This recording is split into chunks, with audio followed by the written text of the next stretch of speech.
Mister president, অমুক দল নিয়ে আপনার মতামত কি বা আপনাদের দলের মতামত কি? জি, আপনি খুব সুন্দর একটি প্রশ্ন করেছেন। দেখুন, অমুক দল নিয়ে আমাদের এবং বাংলাদেশের মানুষের মনে অনেক প্রশ্ন রয়েছে, হাজারো প্রশ্ন রয়েছে। বিশেষ করে ৭১ এ তাদের বাংলাদেশ নিয়ে যে ভূমিকা রয়েছে সেটা নিয়ে, অর্থাৎ তারা ৭১ এ বাংলাদেশের মানুষের সাথে তারা যে আচরণ করেছে তা হচ্ছে এক ধরনের বড় ধরনের জুলুম। শুধু জুলুমই না, এটা হচ্ছে এক ধরনের গাদ্দারি। তো তারা কিন্তু রাজাকার। তো জনগণের রায় অনুযায়ী তাদের ঠাঁই কিন্তু বাংলার মাটিতে নেই। তারা আজ পর্যন্ত বাংলাদেশের মাঝে রয়েছে। ১৫৪ বছর তারা কিন্তু বাংলার মাটিতে এখনো আছে।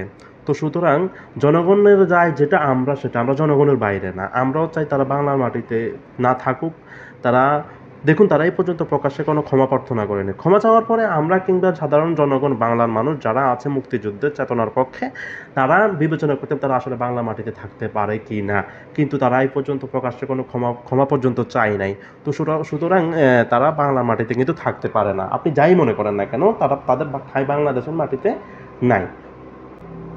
হ্যাঁ, কি বললাম? সভাপতি সাহেব, ওই যে ৪২ তারিখে যে আমাদের যে আন্দোলন, হ্যাঁ মনে আছে। সমস্যা নাই, ওই অমুক দলের সভাপতি এবং তাদের ছাত্র সংগঠনকে বলো যে আমাদের সমাবেশে যেন তারা অংশগ্রহণ করে। আপনি একটু কথা আমাকে কথা বলতে হবে? ঠিক আছে, আমি কথা বলতেছি। সভাপতি সাহেব, কেমন আছেন? আরে আছি আলহামদুলিল্লাহ। আপনাদের হাত যতদিন আমাদের মাথায় আছে ততদিন আমরা তো ভালোই থাকবো। শুধু আপনাদের হাতটা আমাদের মাথার উপরে রাখবেন। সভাপতি সাহেব, ওই যে ৪২ তারিখে যে আমাদের যে আন্দোলন আছে, ব্যাংক হত্যার যে আন্দোলনটা আছে, অমুক জায়গায় যে ব্যাংক হত্যা করা হয়েছিল, ওই ব্যাংক হত্যার যে আন্দোলন, ব্যাংক হত্যা বিচারের দাবিতে আমরা আন্দোলন করব। ওই আন্দোলনে কিন্তু আপনাদের অংশগ্রহণ আমাদের সাথে আমরা কামনা করছি। আসলে আপনারা আছেন বলেই তো আমরা আছি। আর আমাদের সাথে তো আসলে আমরা তো নতুন, আমাদের সাথে তো জনগণের এত একটা বোঝাপড়া নেই।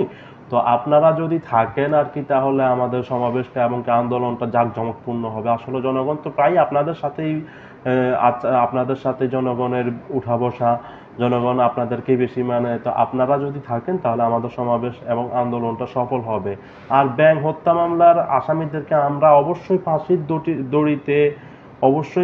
দড়িতে ঝুলিয়ে ছাড়বো ইনশাআল্লাহ। শুধু আপনাদের হাতটা আমাদের মাথায় রাখুন। ধন্যবাদ সভাপতি সাহেব।